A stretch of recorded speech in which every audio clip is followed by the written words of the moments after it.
இன்று புதுக்காலத்தின் முதல் வாரம், செவ்வாய்க்கிழமை. இன்றைய நற்செய்தி வாசகம் மாற்கு நற்செய்தியிலிருந்து எடுக்கப்படுகிறது.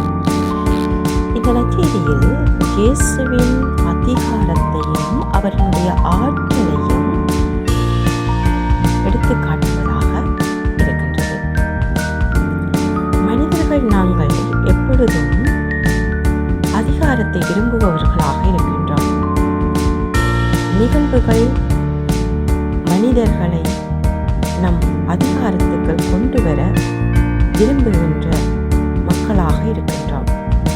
நமக்கு வெளியில் இருந்து அதிகாரம் கிடைக்கப்படுகிறது. ஆனால் இயேசுவுக்கோ வெளியில் இருந்த அதிகாரம் அல்ல, மாறாக அவருக்குள்ளாகவே இருந்து வருகின்ற அதிகாரத்தை இந்த வாசகம் எடுத்து காட்டுகிறது. இந்த அதிகாரம் எவ்வாறு அவருக்கு வருகின்றது? இது அவருடைய இறைத்தன்மை, அதாவது தன்னுடைய வானக தந்தை கடவுள், ஒரே கடவுள், அந்த கடவுளோடு இருக்கின்ற அந்த ஒன்றிப்பில் இருந்து அவருக்கு வருகிறது.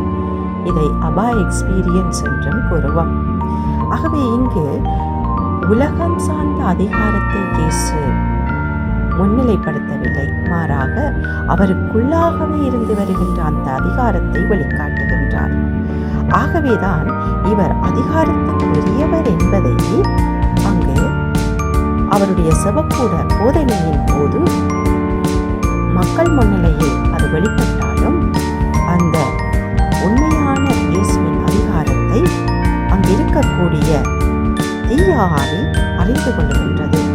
அதனால் தான் இயேசு அந்த தீய ஆவியை அழிந்து துரத்துகிறார். ஏனென்றால் இந்த அதிகாரம் அழியக்கூடிய அதிகாரம் அல்ல, உலக வாஞ்சியுடைய அதிகாரம் அல்ல, உலக ஆடம்பரங்களை, உலக ஆசாபாசங்களை கொண்ட அதிகாரம் அல்ல, மாறாக இறை அதிகாரம், இறைவனுடைய அதிகாரம். இது நிலையான அதிகாரம்.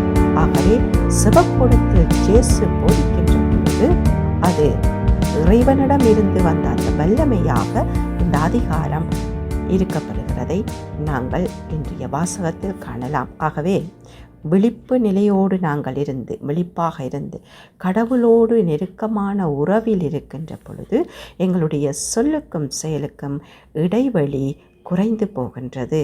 ஆகவே எமது சொல்லும் செயலும் ஒன்றாக வாழ இறை அதிகாரத்தை பெற்றுக்கொள்ள நாங்கள் செபிப்போம்.